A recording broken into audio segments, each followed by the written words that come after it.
What's up, everybody? We're going to do a quick review and comparison of this Ruger 1022 precision rifle.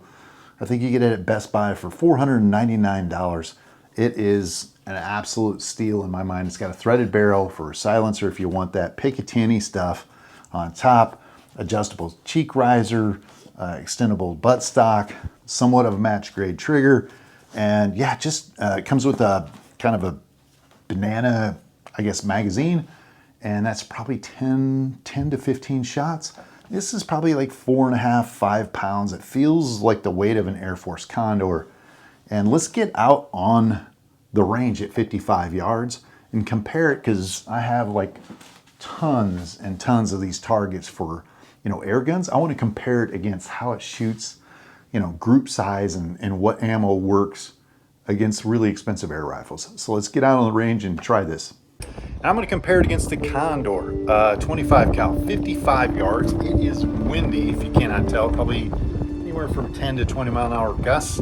So yeah, it wreaked havoc on the Condor. I was using everything from slugs to GSP pellets.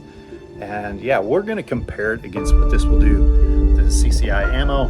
Yeah, let's get into the shooting and get you downrange, see what things look like.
So the initial day started out with me trying to tune my Air Force Condor with 33 grain pellets and 25 grain pellets, and they were just blowing everywhere.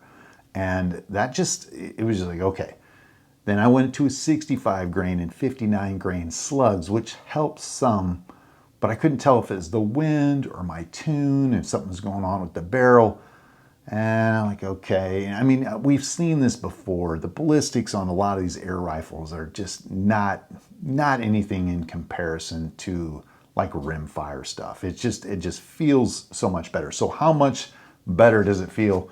Well, my best group was right at a dime, and that was with the R50 like match grade stuff, shooting I think 1,040 feet per second, which gives me roughly like 102 foot-pounds of energy.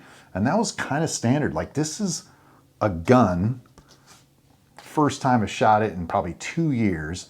I've never cleaned the barrel. I've probably got maybe 400 or 500 rounds to it. Never cleaned the barrel. Shot it, just pulled it out of the closet and did a dime size group at 55 yards in high wind. And the wind was probably anywhere from 13 miles an hour up to 18 miles an hour, the gust. And as I mentioned, it was throwing around the Condor pellets and slugs. And this was just an absolute dead aim. Aim at the hole and pull the trigger. And it was just the bullets were there and immediately they weren't drifting.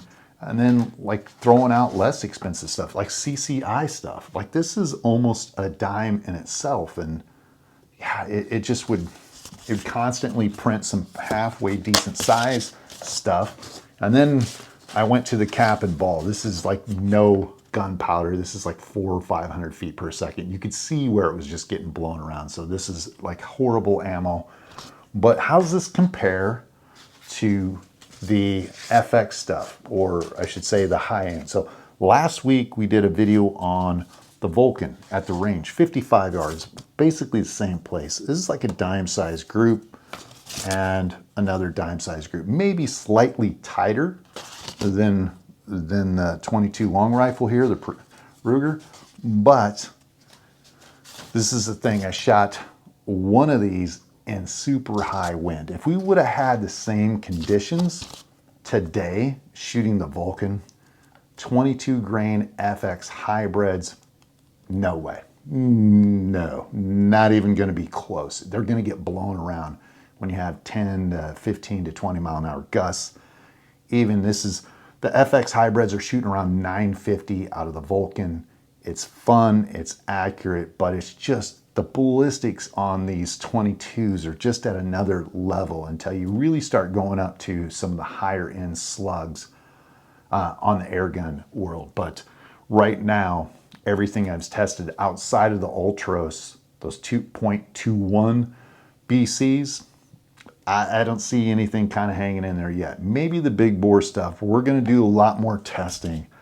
But let's get back to this rifle. What do I think? I think it's an awesome deal. Like, it makes you think about, should you spend $500, $600, $800 on a Condor, or $2,000 on an FX platform? If you have an open range and you can shoot, you know, long rifle, where you can shoot this kind of stuff, it's just amazing. Now, some of the things that I think frustrates me in the air gun community is the fact that it will have overhype. I've been called out on it. People, oh, you know, but dude, look at this. This is crazy. A $500 rifle shooting dime size, probably get out to a inch and a quarter at 115 yards, just putting some ammo in it and shooting it, you know, and in weather conditions that aren't the greatest. So yeah, I mean, there's a lot of overhype, I feel, in the airgun community to sell people air guns and the next greatest thing, and they make it seem like they're doing all this groundbreaking stuff, when in reality, dude, it's already here. These guys already thought it out. $500 gun beats or compares to a $1,500 air rifle. It is what it is. I'm not saying it's better in any way. Obviously, it's the right tool for the right job, but I kind of want to bring people down to the reality of air guns, because there's a lot of individuals that have not shot a firearm, believe it or not. They're getting into shooting, they're shooting air rifles only, and they have no concept or clue of what it is for a full-blown firearm, like a 6.5 Creedmoor or a 223 that's 3,000 feet per second. When you see that, you are kind of in awe. But even today, I was kind of in awe at what this offers and the accuracy, and I kind of want to do more of this stuff. Compare 22 rimfires against like a 257 Condor or a Texan or a 308 or maybe a 30 cal, and see kind of what happens, you know, where things are, you know, not quite as good or a little bit better and all that jazz. But overall, I think the Ruger 22 precision rifle is a steal for the price, and it has me looking at some other rifles like the CZ Ultra Lux. Those are just fantastic, super accurate rifles. I kind of want to get my hands on that as well and play with this stuff. But if you guys have comments, questions, concerns, write it down below, hit that subscribe, and hopefully see you next week.